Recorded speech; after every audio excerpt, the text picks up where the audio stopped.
Jeffers. Good vision to pick out Zadkovic.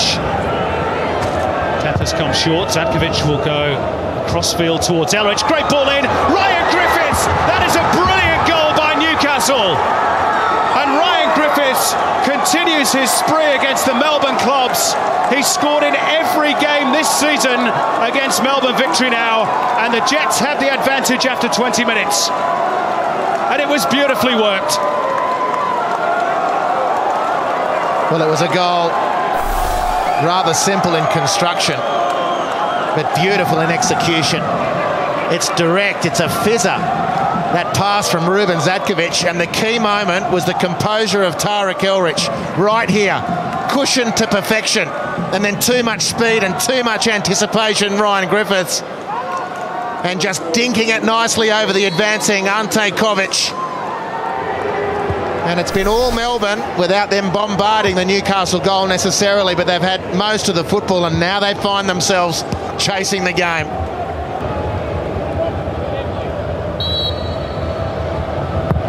Mendes, well, pretty rotten delivery from the Costa Rican.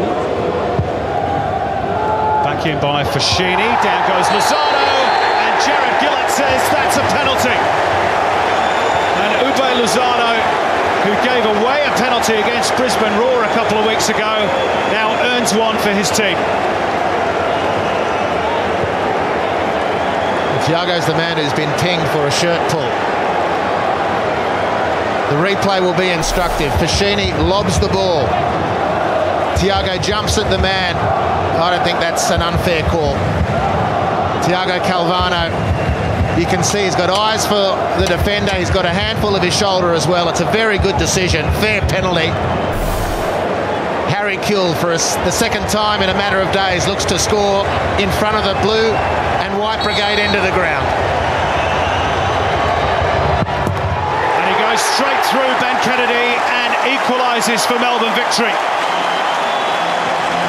Well, it wasn't perhaps the perfect penalty, but it doesn't matter. 1-1.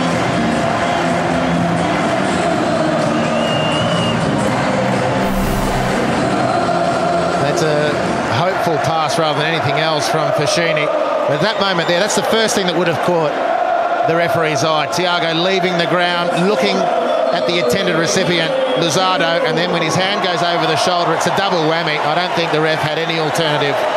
He was decisive, as was Harry Kewell, who's gone underneath Ben Kennedy, who guessed the right way. Too much power in the shot from Harry Kewell, and we're back square.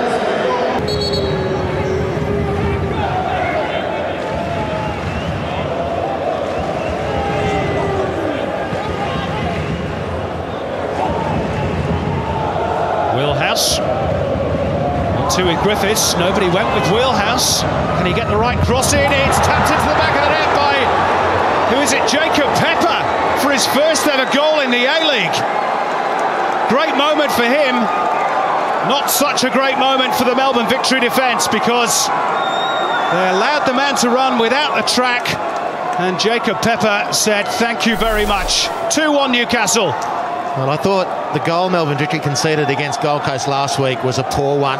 The Caramello Bears, the soft centres, this is more of the same. That's an angled pass from the byline that's got past three Melbourne Victory players in effect. And then Jacob Pepper, to make things worse, has ghosted in unmarked. And he's nailed the finish, and the Jets are looking great at the moment. Really, 2 or 3 entries into the Victory penalty area. I think I listened to too many people. Thompson has managed to slide it through. Kewell nearly lost his footing. And nearly released Thompson. Wheelhouse. Look at Ryan Griffiths here. How much room he's got. Zadkovic herring forwards. Here is the Jets number 10, and he's away from Kemp.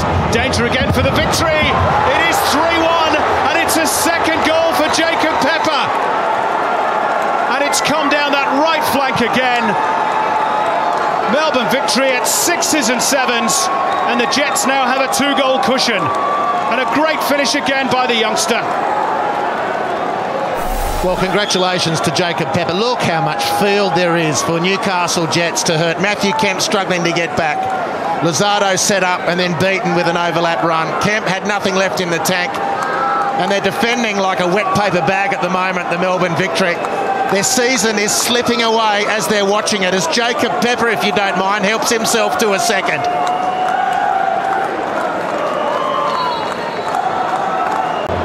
It could get worse if Jeffers can find his way through here. Instead, it's up the other end, and Archie Thompson trying to use his pace. Here comes Harry Kewell. Was he tackled from behind? The referee has pointed to the spot. Another penalty for Melbourne Victory, right on the cusp of the break. Wow. Well, and what's the decision on Zadkovic? Because, of course, he's in the book already. Indeed, Simon, it's a very good pickup. He's a very fortunate man. I think there's no question it's a penalty. And Zadkovic and Topor Stanley are blowing up. Thompson, great awareness, an important burst of speed by Harry Kewell. Maybe he attracted a bit of contact as well. That's part of the beauty of the experience of Harry Kewell. We've had more talking points in this half of football than we've had for quite some time, at least since Melbourne Victory last played, Simon. And how important is this penalty? It could breathe new life into Melbourne Victory's season, which is in danger of dying a death here at Amy Park. Oh! Would you believe it? He has spooned it into the crowd. Harry Kewell, the man in red-hot form at the moment.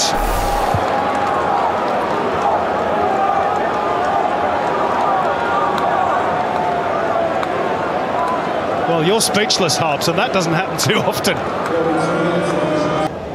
But the block went to safety for Newcastle. Melbourne Victory just one player short in that attack.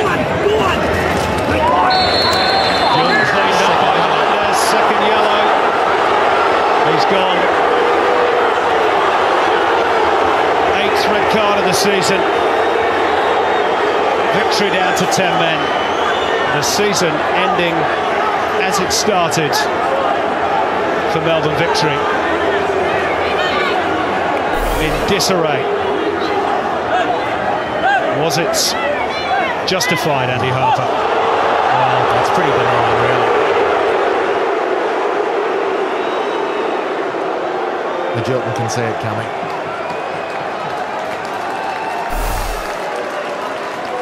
Well, Carlos Hernandez becomes the third man to storm down the tunnel for Melbourne Victory this afternoon.